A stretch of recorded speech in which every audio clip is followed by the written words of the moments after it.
I am Paula Nelson, and I am the president of the Woodstock School of Art.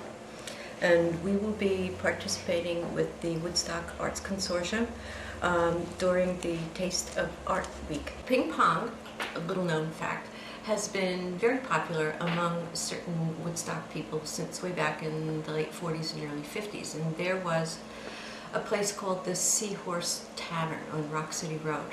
And they had a ping pong table, and many of the locals and artists would gather there for evenings of games and conviviality. And those games started with a number of artists, one of whom is Robert Angeloch. And he still plays with us now. And the game has moved over the years to various locations, and ultimately it's wound up here at the school, where it is now the official sport of the Woodstock School of Art. On Tuesday, April 8th, the school will be hosting a ping pong tournament, and the public is invited to come, and we will have refreshments and prizes, and this will be a continuation of an old Woodstock tradition.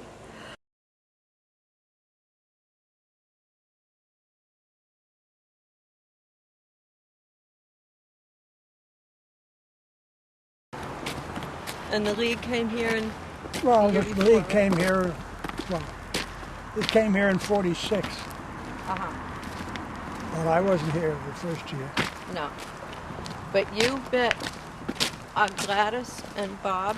Yeah. And Bud. And Bud. And I don't know who else was in those classes. And who else was at the Seahorse. I was trying to remember that. I can't remember. Remember Linfield Ott, was he there? Linfield Ott, yeah, he came when I came.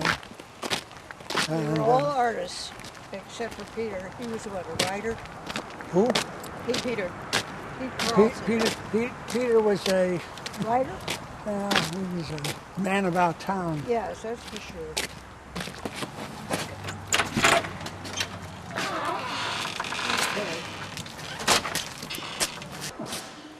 Look at her.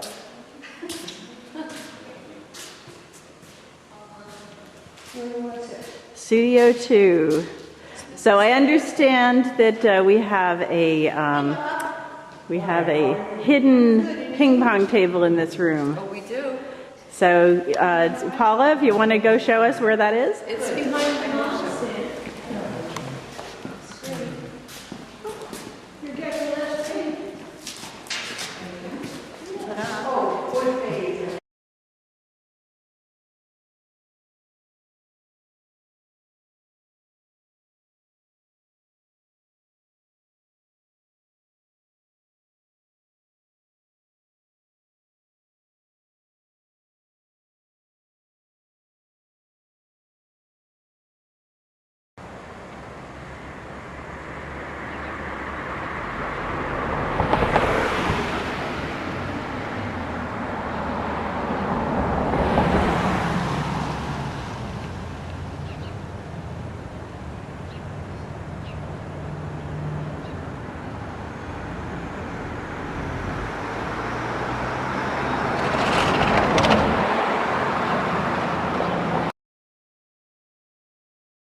Government funding would mean that we'd have to require a proof of poverty before we fed somebody. I really believe that if someone's hungry enough and humble enough to come into a soup kitchen, they should be given food and not a W-2 form, not a tax form. And the food that they are given should be real food, that people deserve to be fed good food, no matter if they're paying with an EBT card or coming to a soup kitchen for a free meal or buying dinner at a restaurant with a Visa Gold. Good food should be available to anyone who wants to eat it. And with that in mind, that our donations are very, very erratic. Sometimes we get wonderful things that come in, and sometimes we'll get odd items in.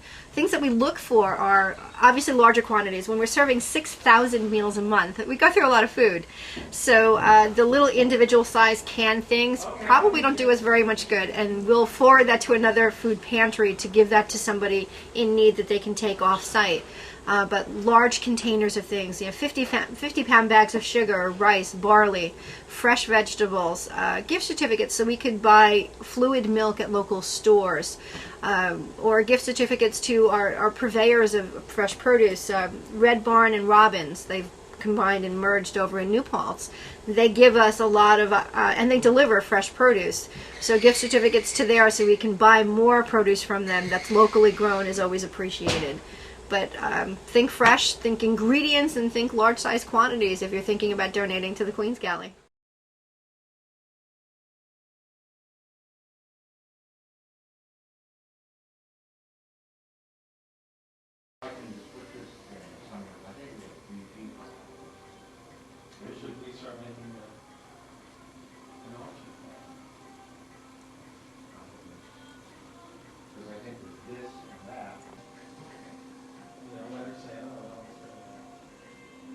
Rather than waiting until she's going to do it anyway. So I can just put this somewhere. I think should we start making an option? The show is about, I guess it's celebrating the arts in Woodstock and celebrating Jim's beehive bread oven, and a lot of my work has to do with cafes and restaurants. Leslie has concentrated on nightlife, restaurants, the interplay between people in bars and restaurants and nightclubs and so on. And I just thought this could be a perfect combination. So I asked Leslie if she would be a part of it, and she consented, and that took care of the art end of it.